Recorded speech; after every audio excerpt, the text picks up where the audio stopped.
alabemos a ti. Vamos a leer la palabra del Señor en el Evangelio según San Mateo, capítulo 21, versículos del 1 al 7. San Mateo, capítulo 21, versículos del 1 al 7.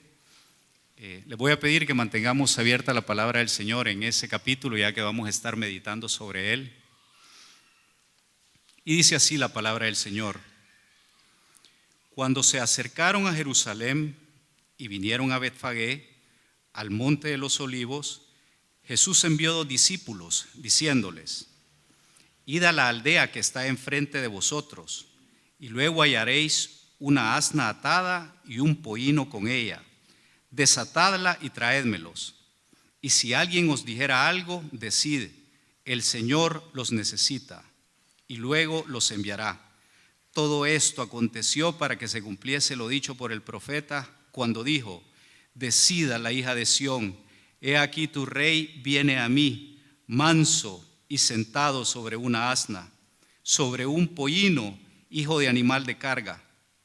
Y los discípulos fueron e hicieron como Jesús les mandó, trajeron el asna y el pollino y pusieron sobre ellos sus mantos, y él se sentó encima.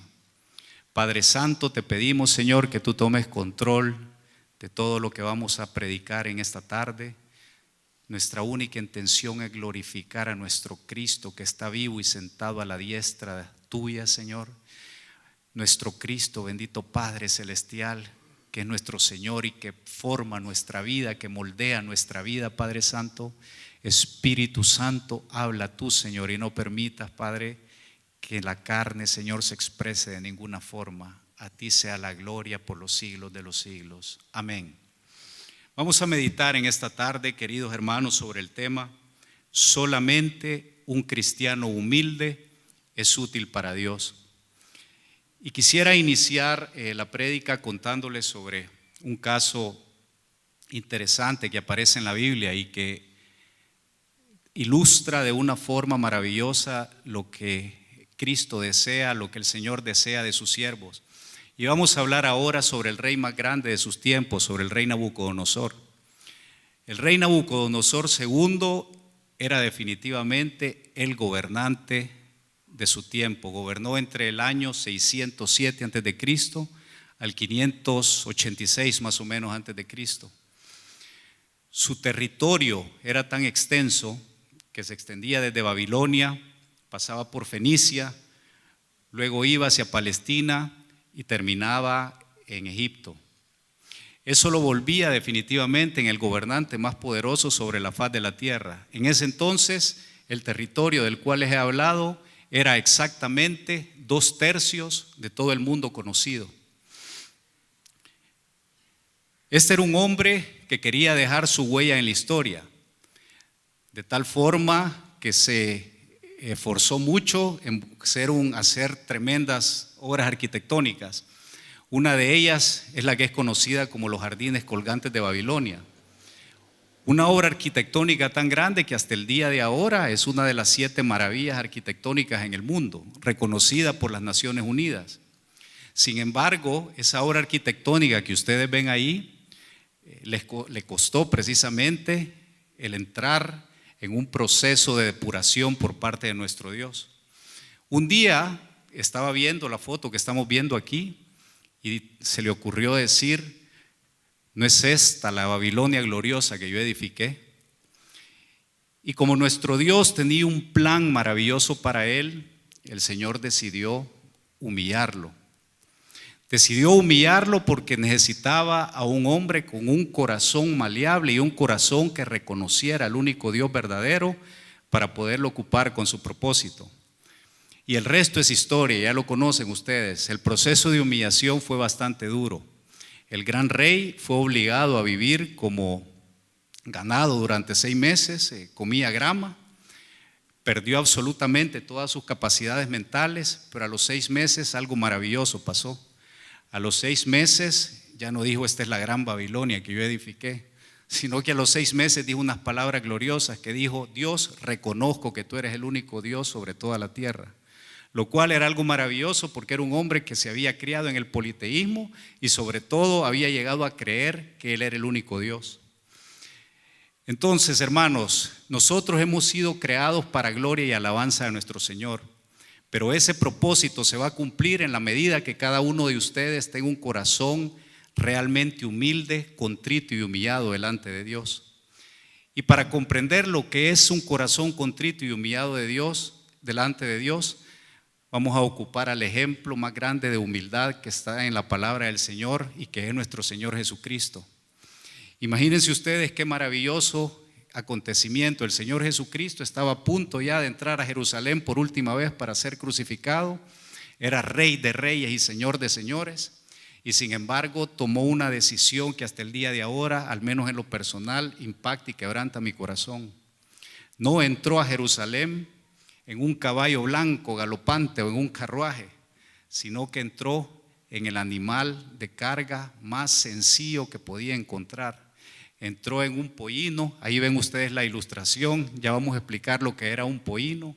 Sin embargo, de esta historia quiero que extraigamos un montón de conclusiones, una serie de conclusiones que van a ser de mucha utilidad y que espero que impacten nuestra vida para que nosotros podamos tomar de ejemplo glorioso.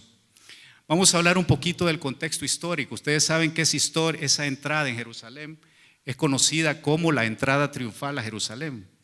Pónganse a pensar ustedes que la entrada triunfal se dio en un animal inferior incluso a un asno, ¿verdad? Solo ahí empezamos ya a obtener una gran conclusión. Si ustedes se recuerdan, el ministerio del Señor Jesucristo y se leen los evangelios, se había desarrollado básicamente en el sur y en el norte de Israel.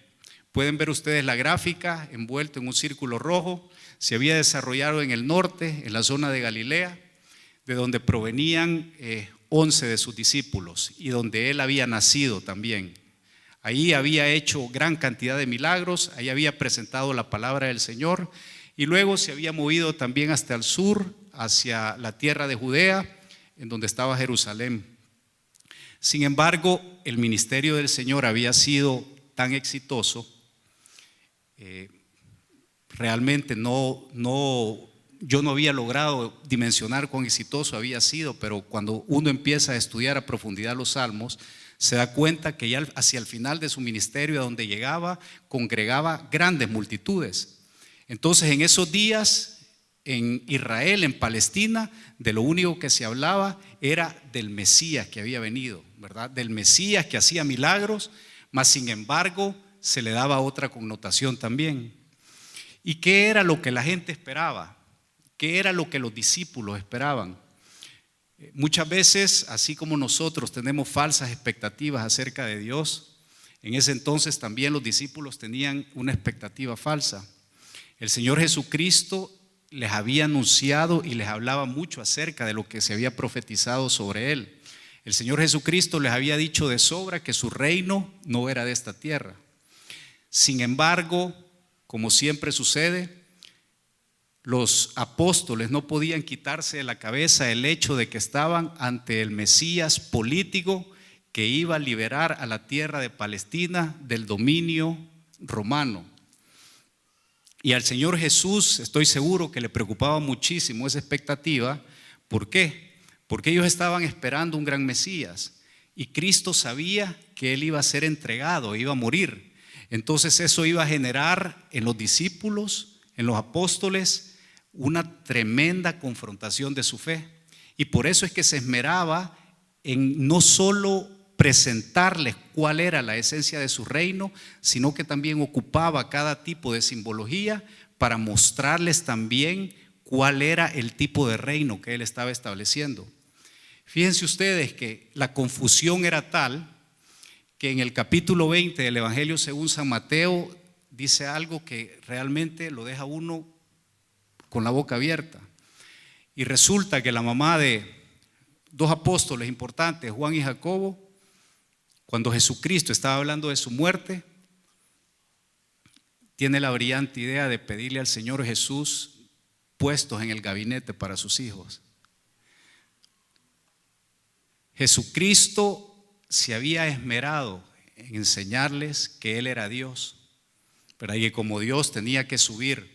Y la madre le dice: Señor, yo te suplico por favor que a cada uno de mis hijos los pongas a uno al lado derecho y al lado izquierdo en tu reino. Si ustedes van a estudiar la palabra con certeza, se van a dar cuenta que no dice en tu reino celestial, sino que le dice en tu reino. Entonces, ante esa circunstancia tan difícil, Jesucristo tenía que mandar un mensaje rotundo de que Él era a qué había venido, qué era lo que Él había pretendido. Y en medio de todo ese rigor, en medio de toda esa gran revolución política que se estaba viviendo en el Jerusalén de ese entonces. ¿Por qué? Porque las élites corruptas y los romanos estaban sumamente preocupados porque veían tambalear su poder ante ese Cristo que gozaba de una enorme popularidad, ante ese Cristo que hacía que multitudes lo siguieran y que todo el mundo hablaba de Él. Y el Señor Jesús tomó la decisión importante de entrar a Jerusalén y en su entrada a Jerusalén demostrar de forma tajante cuál era la naturaleza de su reino. Y la forma que escogió la forma que seleccionó fue entrar sentado sobre un asno, sobre un pollino. ¿Pueden imaginar ustedes a todos los apóstoles que estaban soñando con un gran rey, con el revolucionario que iba a cambiar el tiempo, cuando de repente lo ven sentado sobre el pollino, sobre el animal más simple que podía haber? Ese mensaje definitivamente empezó a estremecer el alma de los discípulos. Y yo estoy seguro que desde ahí ellos empezaron a tomar en serio las palabras de Dios. Y ellos empezaron a darse cuenta que el reino del Señor Jesús no era comida ni bebida, sino que era todo lo contrario. Ahora, antes de entrar a hablar sobre la humildad, quisiera mostrarles cuál es la naturaleza del reino de los cielos. Porque cuando ustedes leen los evangelios se van a dar cuenta y van a leer que el concepto del reino de los cielos o el reino de Dios aparece de forma frecuente. Y yo quisiera que lo conozcamos porque cada uno de nosotros estamos obligados a vivir en ese reinado. El reino de Dios es mencionado por primera vez en el Nuevo Testamento, en el capítulo 12 y el versículo 28 de Mateo, cuando el Señor Jesús dice: pero si yo por el Espíritu de Dios echo fuera los demonios, ciertamente ha llegado a vosotros el reino de Dios. Ahí lo que les estaba diciendo estaba hablando de demonios, ¿verdad? Estaba hablando de liberación de las personas. Entonces lo que el Señor Jesús estaba diciendo era bien simple: mi reino es de índole espiritual, mi reino es de índole inmaterial, mi reino no tiene absolutamente nada que ver con la materia. Y Jesucristo cada vez trataba de explicar la forma en que nuestro Dios iba a ejercer su control al hombre una vez que Él se fuera. Aunque los discípulos y toda la gente que lo seguía no lo entendía, pero era su intención mostrárselo. Y la explicación venía a través de infinidad de parábolas. Les habló de la parábola del sembrador, les habló de la parábola de los talentos, les habló de una parábola sobre un hombre que hizo una gran fiesta e invitó a mucha gente que no quiso ir y al final solo fueron los que no habían estado invitados originalmente. Les habló sobre la parábola de un rey que envió a su hijo, ¿verdad? Y pues su hijo fue asesinado, y cada vez que les mencionaba unas parábolas empezaba con esta frase retadora, y la frase era: el reino de los cielos o el reino de Dios es semejante a. Entonces era un juego de palabras bien sutil, porque toda la gente que lo escuchaba estaban buscando un reino material, estaban buscando un poder terrenal, estaban buscando a un rey. Y él les contestaba diciéndoles: el reino de los cielos es de índole espiritual. Entonces se tenía esa lucha y se tenía esa intención, y ustedes van a leer que hay aproximadamente 6 o 7 capítulos en donde Jesucristo se esmera en presentar ese reino, hasta que el Señor se diera cuenta que su palabra empezaba a hacer mella en sus discípulos. ¿Cuál era la naturaleza de ese reino? La naturaleza de ese reino es poderosa, y la naturaleza de ese reino es el control que Dios ejerce sobre el hombre a través de su Santo Espíritu.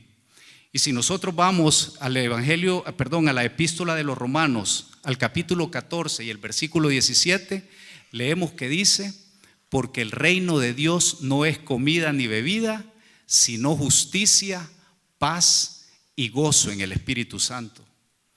Ahora, la primera pregunta que nosotros debemos de traer a la mente es: ¿estamos viviendo nosotros en ese reino? Y el test para darnos cuenta si estamos viviendo en ese reino es bastante simple. ¿Vivimos nosotros en paz? ¿Vivimos nosotros en gozo? ¿Y vivimos nosotros en justicia, que es la santidad? Y si nosotros no pasamos ese test, entonces, aunque sea doloroso, pero la respuesta es que estamos viviendo en otro reino, y es el reino de la carne. Un ser humano solo puede vivir en dos reinos: puede vivir o en el reino de Dios o puede vivir en el reino de la carne. Y el reino de la carne, si nosotros nos vamos a la epístola a los Gálatas, nos vamos a dar cuenta que tiene sus características, y sus características bien feas, ¿verdad? Entonces aquí inicia el primer cuestionamiento: ¿vivimos nosotros en el reino de Dios? ¿Cómo se ingresa a ese reino? Es otra gran verdad. La única manera que se ingresa a ese reino es a través de un arrepentimiento genuino de nuestros pecados y reconociendo la divinidad de Cristo. Muchas veces nosotros no nos damos cuenta de las implicaciones que tiene el reconocer la divinidad de Cristo. En algún lugar, en la parte interior de nuestra cabeza, de nuestro intelecto, existe el concepto de que Cristo es Dios. Pero sin embargo, la forma en que nosotros hacemos vida la divinidad de Cristo es sometiéndonos absolutamente a Él. Es la obediencia la que hace de la divinidad de Cristo una realidad en cada uno de nosotros. Y luego, el siguiente punto bien importante: este reino tiene sus manifestaciones bien propias. La primera manifestación de este reino y de los que pertenecemos a ese reino es que hacemos de la adoración a Dios la prioridad de nuestra vida. Y ahora viene la pregunta bien importante: ¿es la adoración a Dios la prioridad de nuestra vida? Todo lo que nosotros hacemos, ¿lo hacemos pensando en que lo hacemos para adorar a Dios? Cuando nosotros emprendemos un proyecto empresarial, ¿lo hacemos pensando en que vamos a adorar a Dios? Cuando nosotros emprendemos un proyecto de familia, ¿lo hacemos pensando en que vamos a adorar a Dios? Cuando nosotros estamos educando a nuestros hijos, ¿lo hacemos pensando en que vamos a adorar a Dios? Como decía nuestro pastor ahora en la mañana, cuando estamos sirviendo al Señor, ¿lo hacemos con la certeza que estamos haciéndolo para adorar a Dios? ¿O resulta que muchas veces, y ese es un reto personal que cada uno deberíamos de tener, nos volvemos en adoradores de la carne? Y dice la palabra de Dios una verdad absoluta. Dice que el ocuparse de la carne, ¿qué conlleva? ¿Se acuerdan ustedes de ese versículo maravilloso? Dice que el ocuparse de la carne conlleva muerte, ¿verdad? Pero que el ocuparse del Espíritu conlleva vida. Por eso es que es trascendental que en todo acto que nosotros hagamos, y si queremos estar en ese reino, debemos adorar a Dios. La siguiente manifestación de ese reino es el cumplimiento de la gran comisión. Hay un aspecto bien interesante acerca de la ascensión del Señor Jesús. Ustedes saben que cuando Jesucristo estaba ya listo para ascender, reunió a sus discípulos y solo les dio una instrucción nada más. Solo les dijo: id por todo el mundo, prediquen el evangelio y hagan discípulos.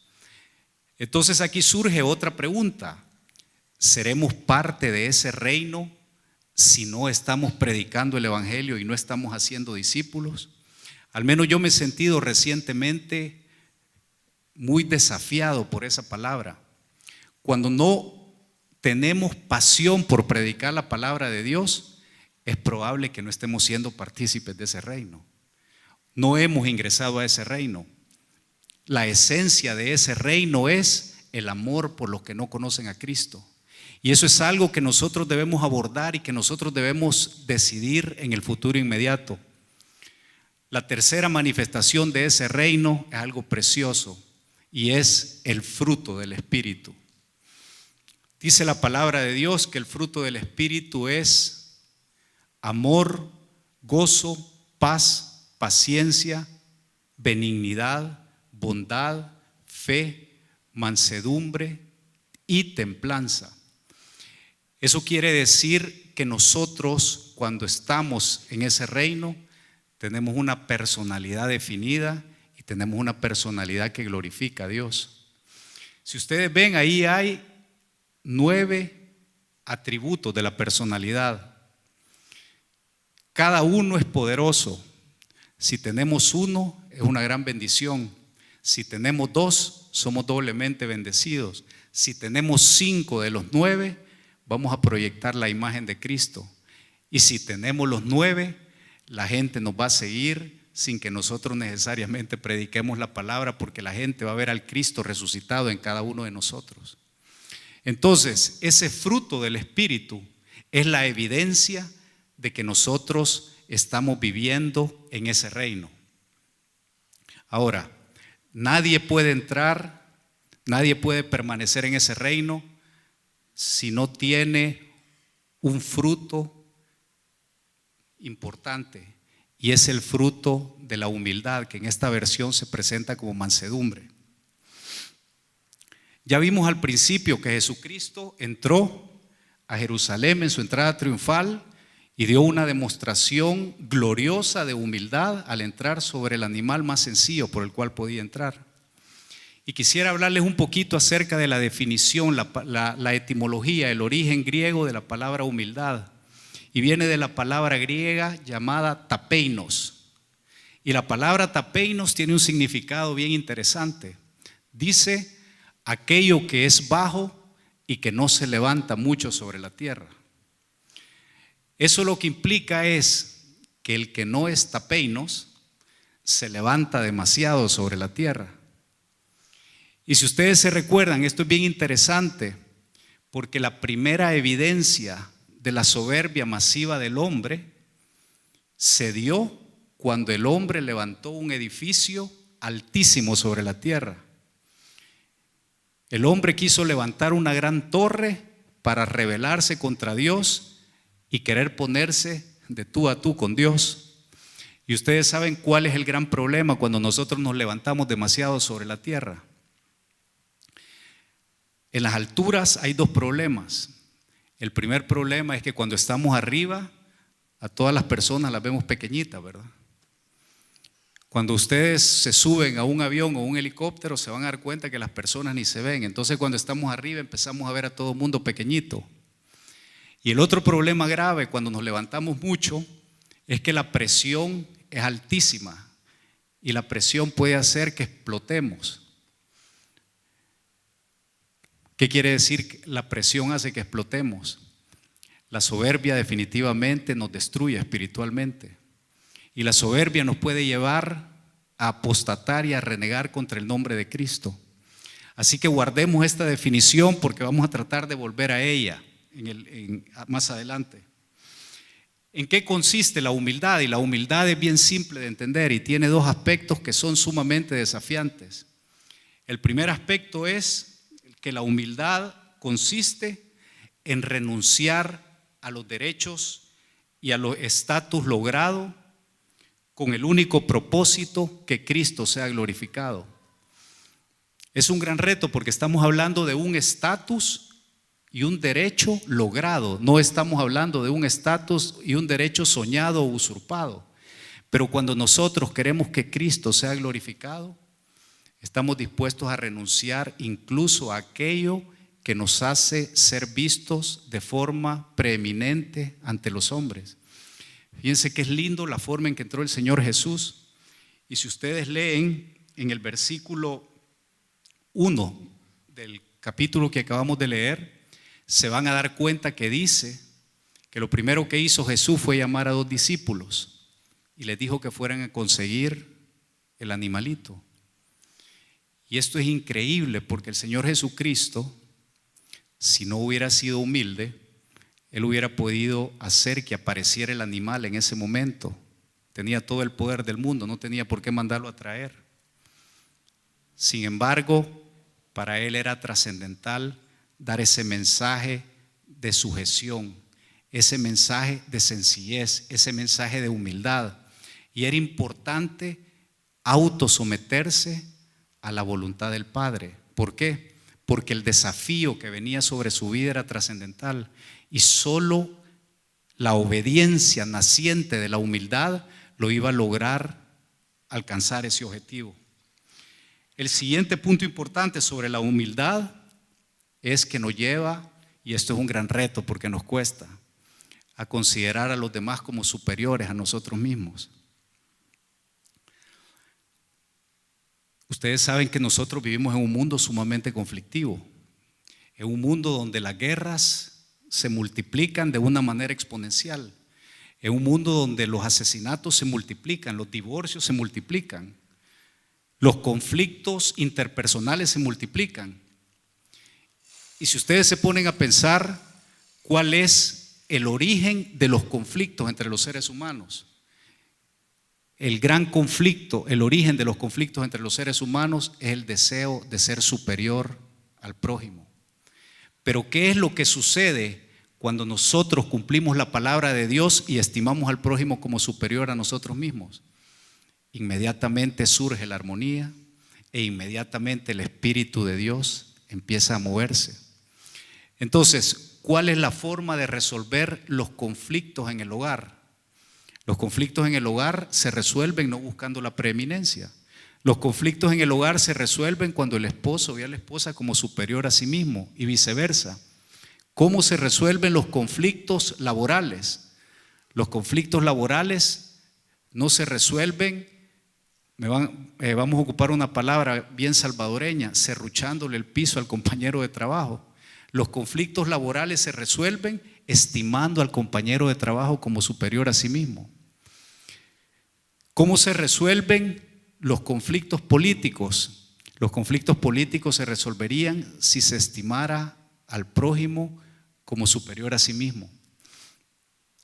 Hay un ejemplo maravilloso de cómo un país que estuvo a punto de implosionar y a destruirse en el horror del odio, logró sobrevivir porque un hombre decidió considerar a los demás como superiores a sí mismo, y es el ejemplo de Sudáfrica.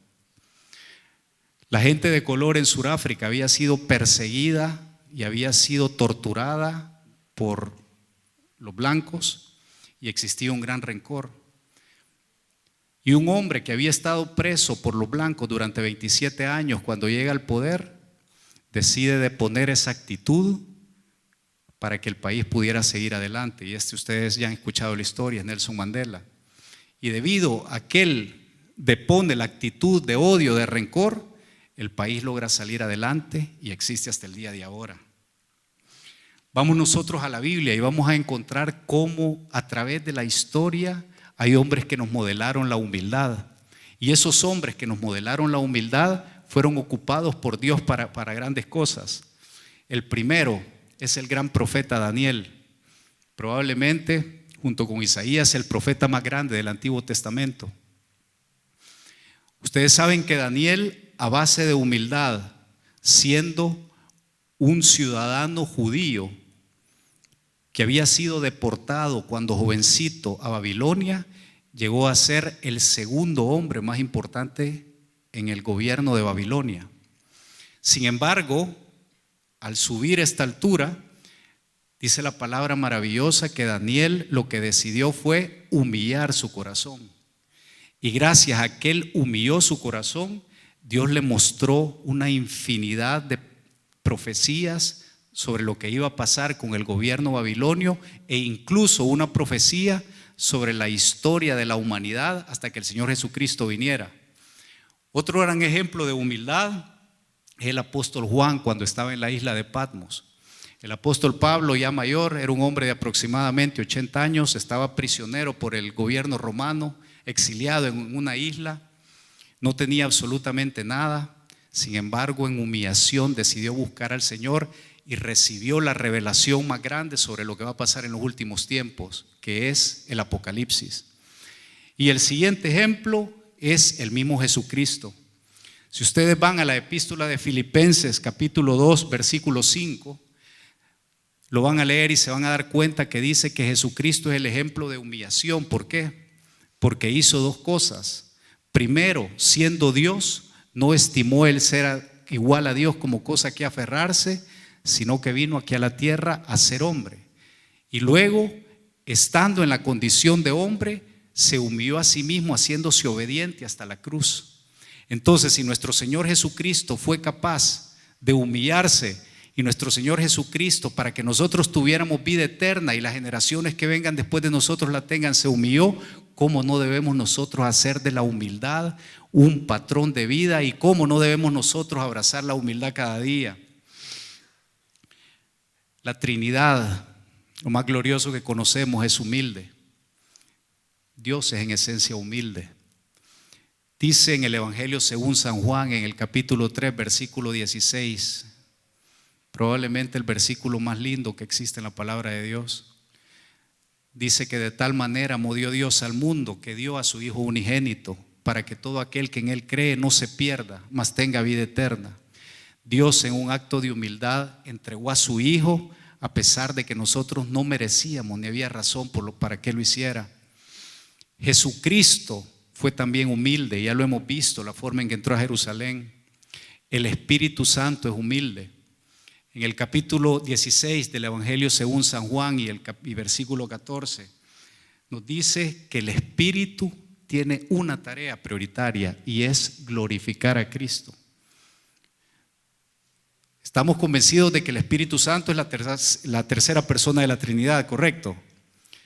Siendo la tercera persona de la Trinidad, siendo Dios, no busca ensalzarse a sí mismo, sino que busca glorificar a Dios.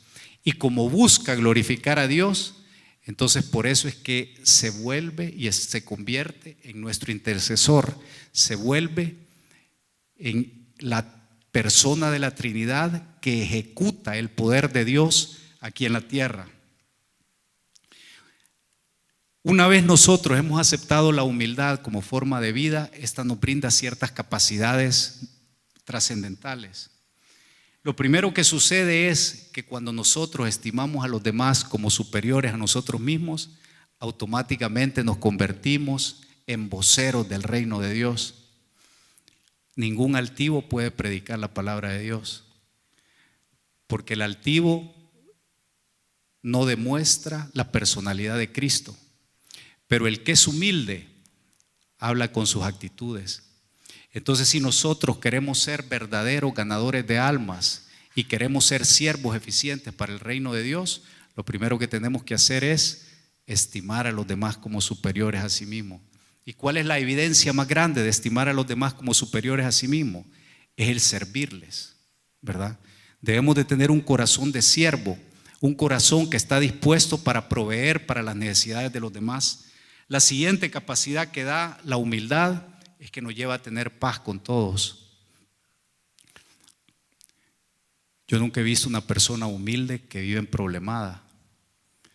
Todo aquel que es humilde vive en un entorno de armonía. Todo aquel que es humilde tiene una gran cualidad y es que ejerce dominio propio sobre su lengua. Y cuando alguien ejerce dominio propio sobre su lengua, inmediatamente se convierte en una persona ocupada por el Espíritu Santo para predicar la palabra de Dios. Siguiente beneficio de la humildad. La humildad tiene como única prioridad el cumplimiento del plan de Dios. Y empezamos hablando del reino de los cielos. ¿Por qué empezamos hablando del reino de los cielos? Porque nosotros somos parte de ese reino. Y como miembros de ese reino tenemos que cumplir el plan de Dios. Y ese plan solo lo vamos a cumplir si nuestra vida está llena de mansedumbre, si nuestra vida está llena de un deseo de servicio y pasión por los demás. Algo maravilloso, precioso que sucede es que Dios es glorificado a través de la humildad. Y cuando oímos ese concepto de que Dios es glorificado, quiero explicarles qué es. Dios es glorificado, lo que quiere decir es que la gente nos ve a nosotros y dice: Gloria a Dios. Imagínense qué maravilloso es eso. ¿No soñaría ustedes con que las personas lo vieran a usted, vieran su comportar, vieran su testimonio y dijeran gloria a Dios? Y que las personas dijeran: yo quiero conocer al Dios de Carlos, yo quiero conocer al Dios de Mauricio, yo quiero conocer al Dios de Juan, yo quiero conocer al Dios de Pedro, porque veo su mansedumbre, y al ver su mansedumbre veo la naturaleza de Cristo en él. Entonces, cada vez que nosotros nos humillamos, inmediatamente el nombre de nuestro Dios es exaltado. ¿Y de qué forma? Cuando hay un entorno de humildad, aparece el servicio espontáneo a Dios. En el versículo 8 que acabamos de leer, del capítulo 21 de San Mateo, dice: y la multitud, que era muy numerosa, tendían sus mantos en el camino, otros cortaban ramos de los árboles y las tendían en el camino. Hagamos un poquito y pongámonos a pensar en lo que estaba sucediendo. Este hombre, que supuestamente iba a ser el gran rey político, ingresa a Jerusalén en un asno.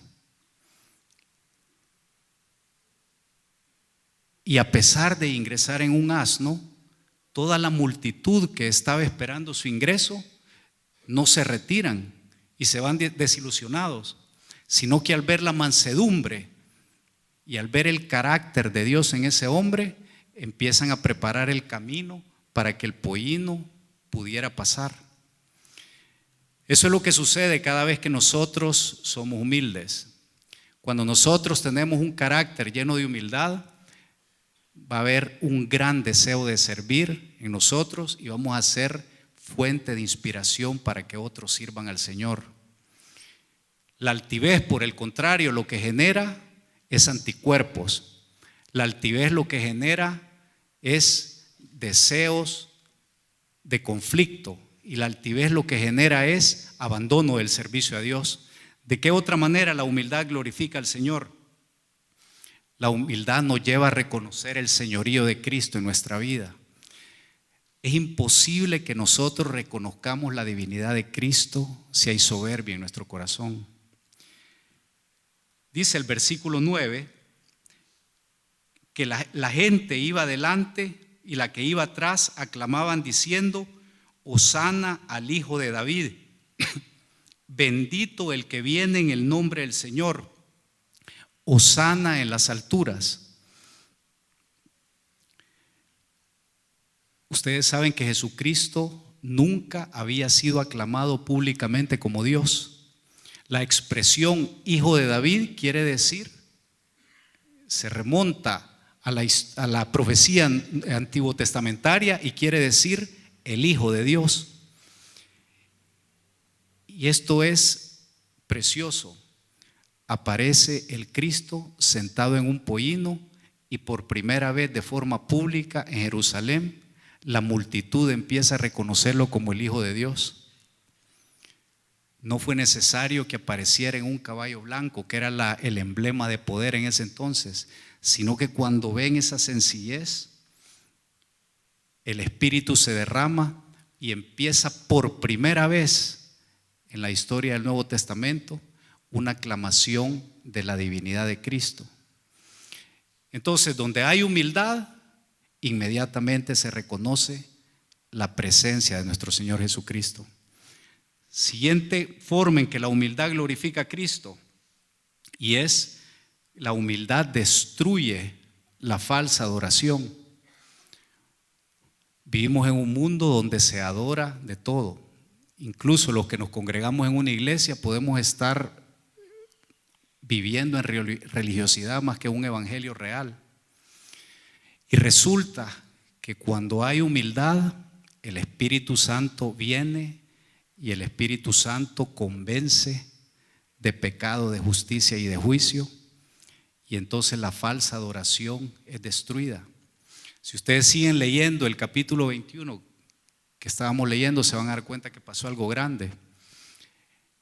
En el versículo 12 dice que después de haber entrado en ese pollino de forma humilde a Jerusalén, el Señor Jesús fue al templo. Y cuando el Señor Jesús fue al templo, se encontró con que en el templo había pudrición. En el templo estaban los cambistas. Ustedes saben que los cambistas, todo el negocio cambiario en el templo era propiedad del sumo sacerdote. Desde ese entonces, la política conlleva negocio. Y el Señor Jesús, a pesar de que había entrado en humildad, eso lo empoderó para llegar a destruir la falsa adoración en el templo. También la humildad crea las condiciones para que el poder de Dios actúe. Llegó al templo, limpió el templo y dice la palabra de Dios que empezó a sanar a todos los cojos, a todos los sordos y a todos los mudos que llevaban a él. Nosotros como iglesia estamos siendo tan retados ahorita por el poder del enemigo que tenemos que ser una iglesia que vive en el poder de Dios. Tenemos que ser una iglesia que manifieste la gloria de Dios. Y la única manera que eso sucede es que empecemos a ver maravillas, y solo vamos a ver maravillas si nos humillamos delante del Señor y permitimos que Dios a través de nosotros y su Santo Espíritu empiece a traer sanidades, empiece a traer liberaciones, empiece a traer conversiones, que los hogares que se están rompiendo empiecen a unirse porque llegamos nosotros y ministramos la presencia de Cristo, que aquellos hijos que están atrapados en el pecado empiecen a ser transformados porque ven que sus padres se humillan delante de la presencia de Dios. Ahora, para finalizar bien el reto, y el reto es el siguiente: nosotros no podemos vivir en ese reino del que les hablé al principio si no tenemos un corazón humilde y un corazón manso que esté dispuesto a hacer la obra del Señor. ¿Cómo nosotros obtenemos ese corazón humilde? Para obtener ese corazón humilde tenemos que dejar que el Espíritu nos escudriñe. Es tremendo, pero la soberbia es el pecado más sutil. ¿Por qué? Porque la soberbia trae autojustificación. Entonces la soberbia se autojustifica. Pero por eso es que decía David una palabra maravillosa y le decía al Señor: escudriñame y mira si no hay en mí camino de iniquidad. Desde esta noche nosotros tenemos que llegar a nuestra casa y pedirle al Señor: Señor, tengo un corazón altivo o tengo un corazón humilde, por favor muéstramelo, y si hay en mí todo tipo de soberbia, yo te pido que tú me lo reveles. Yo no quiero eso. Si usted es de esas personas que dicen o que han dicho alguna vez: así nací y no voy a cambiar nunca, le tengo una triste noticia: eso es un corazón altivo. Si usted es de aquellas personas que dicen: yo no me dejo de nadie y me siento muy feliz de eso, pues probablemente tenemos un corazón altivo. Si somos aquellas personas que no aceptamos corrección, nuestro corazón está lleno de soberbia. Y hay unas preguntas que nos debemos hacer, y al respondernos nos vamos a dar cuenta si tenemos soberbia o si tenemos un corazón humilde. La primera es: soy de los que desea siempre tener la última palabra en todo. Entro en argumentos y en pleitos, y si no soy el que termino, si no soy el que lanzo la ofensa más grande, entonces el pleito no se acaba. La siguiente pregunta: me molesta el no recibir reconocimiento. Me siento herido cuando estoy en un grupo y siento que he logrado algo y no hay reconocimiento. Me trae eso dolor. Me trae reconocimiento cuando mi esposa o mi esposo no me reconocen por algo que he hecho o algo que he logrado. La siguiente pregunta: critico frecuentemente a mi prójimo. La evidencia grande de que somos altivos es que hacemos mal uso de la lengua. ¿Por qué? Porque yo critico a mi prójimo y lo juzgo porque creo que estoy en un estado superior a él. Si yo considero a mi prójimo como superior a mí mismo, jamás lo voy a juzgar. Siguiente evidencia de soberbia: ¿tengo un corazón perdonador o soy una persona rencorosa? Ustedes saben que el humilde perdona con facilidad. El rencoroso no perdona porque siente que no es digno de la afrenta y por eso nunca va a perdonar. Soy una persona que me esfuerzo en mantener lo que dice la palabra, el vínculo de la paz en mi entorno, o soy una persona que me gusta estar generando conflicto? Y estas son preguntas que nos las debemos de hacer en el corto plazo, porque el Señor ha empezado a depurar a su iglesia.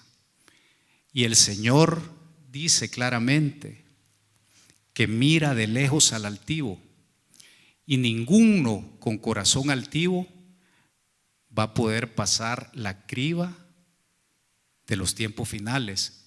Entonces es necesario que cada uno de nosotros nos expongamos delante de la presencia del Espíritu Santo y pidamos esa validación sobre la actitud de nuestro corazón. Si el Espíritu Santo nos confirma que tenemos un corazón soberbio, debemos arrepentirnos. Y el arrepentimiento tiene una connotación bien interesante. El arrepentimiento significa una vuelta de 180 grados. ¿Qué quiere decir eso? Si somos soberbios, tenemos que dejar de ser soberbios. Ahora, ese es un gran reto, porque en la carne no podemos dejar de ser soberbios, ¿verdad? La carne nos llevó a ser soberbios, y la única manera de dejar de serlo es mediante la bendición de Gálatas 5, el fruto de la mansedumbre. Entonces, si nosotros nos damos cuenta que hay soberbia en nuestro corazón, tenemos que empezar a entrar en comunión con el Espíritu Santo y decirle: Espíritu Santo, pon mansedumbre en mi ser, yo ya no puedo seguir así. Esto me va a destruir, Espíritu Santo, esto me va a llevar a hundir mi vida, esto me va a hundir, a llenar a destruir mi alma.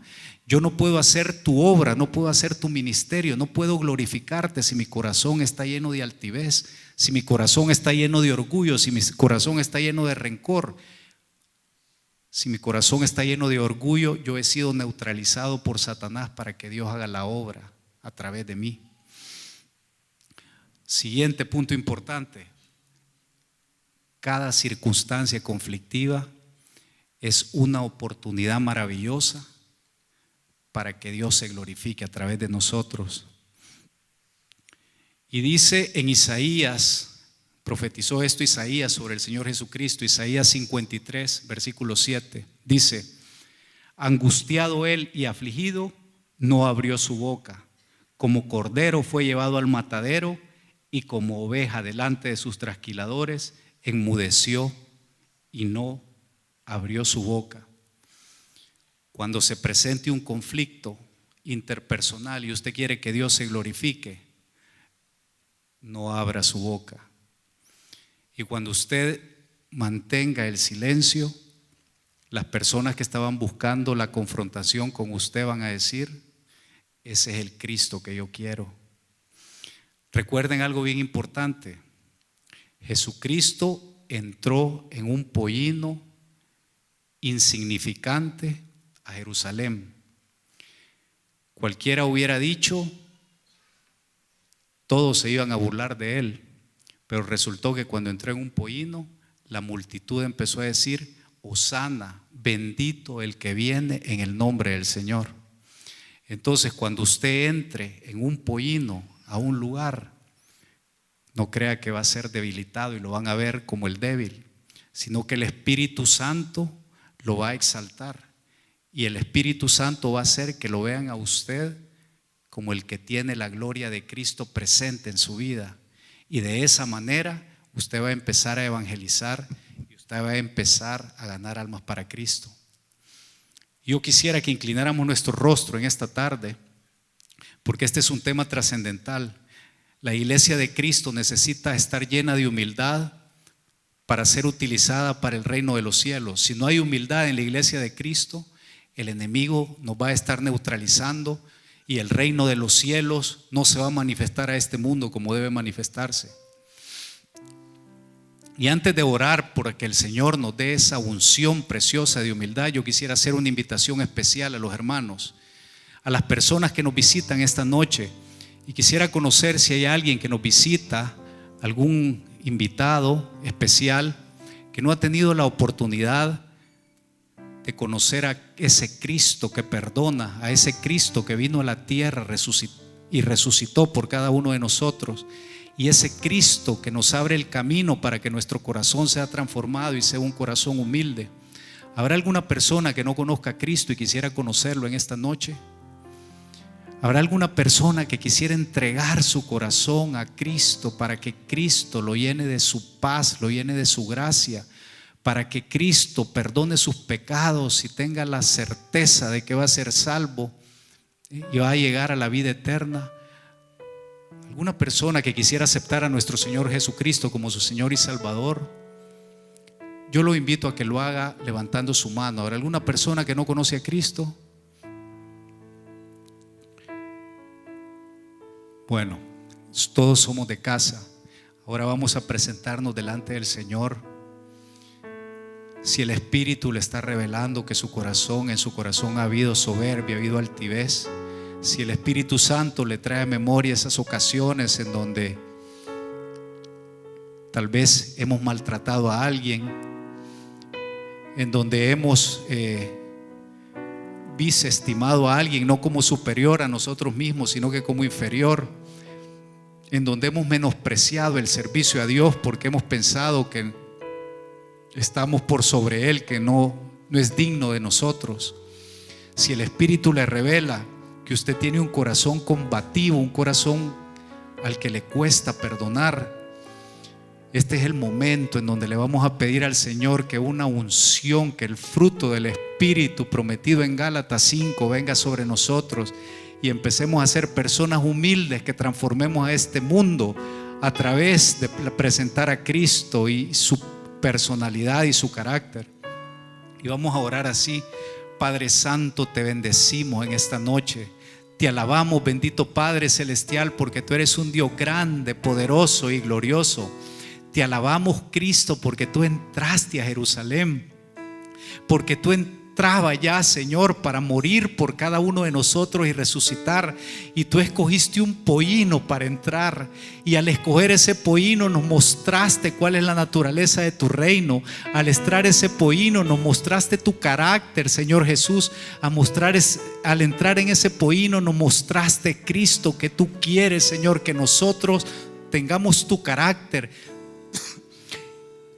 Y ese carácter, Padre, es un carácter humilde, es un carácter manso, es un carácter que ve a los demás como superiores a nosotros mismos, y es un carácter que ve a Dios como el Rey de reyes y Señor de señores, y que se somete a ese Dios, que se somete a la persuasión del Espíritu Santo y a la guianza del Espíritu Santo. Por favor, mi Dios, si en nuestro corazón ha habido soberbia, perdónanos, Señor. De corazón te pedimos que tú nos perdones, bendito Padre Celestial. No queremos que tú nos veas de lejos. Necesitamos que tu presencia esté cerca. Yo te suplico que tu Espíritu Santo, Señor, nos llene de humildad. Que tu Espíritu Santo, Señor, haga nuevo nuestro corazón, y que hagas ese milagro para que veamos a los demás, Señor, por encima de nosotros. Para que, Padre Celestial, te veamos a ti como el único y Rey verdadero. Queremos glorificarte. Queremos que todo nuestro entorno diga: yo quiero a ese Cristo, yo quiero a ese Cristo, yo quiero tener ese carácter, yo quiero tener esa mansedumbre, yo quiero resplandecer también al mundo como resplandece ese cristiano. Padre, yo declaro que tu Espíritu Santo visita a cada uno de mis hermanos, que tu Espíritu Santo los persuade en este momento, en esos hogares, Señor, donde hay pleito constante entre los cónyuges, Señor. Cae una unción poderosa tuya, Señor, y los dos cónyuges, Padre, se humillan el uno al otro, Padre, se humillan delante de ti. Donde ese hijo, Señor, y respeta a sus padres, ese hijo estima a sus padres como superior a sí mismo y se humilla.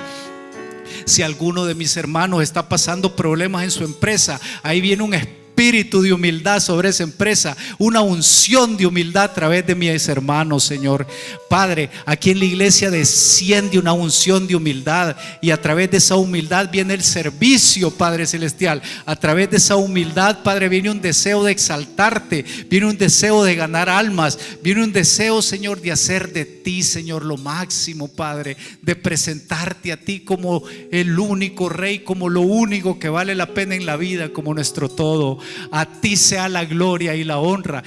Espíritu Santo, quédate con mis hermanos, llévalos con bien esta semana. Bendice todo lo que hagan, Señor. Bendice todo lo que hablen, Señor. Bendice sus familias y que tú seas exaltado en sus vidas. A ti sea la gloria y la honra, mi Dios, en el nombre poderoso de Jesús. Gracias, bendito Espíritu Santo. Amén y amén. Gloria a Dios. Hermanos, que la presencia poderosa de nuestro Señor Jesucristo a través de su Santo Espíritu vaya con ustedes y sean bendecidos en todo lo que emprendan en esta semana, ustedes, su familia, sus trabajos, y que la gracia de Dios llene sus corazones. Se recuerdan que ese espíritu que seguimos es justicia, paz y gozo en el Espíritu. Un abrazo para cada uno de ustedes. Buenas noches.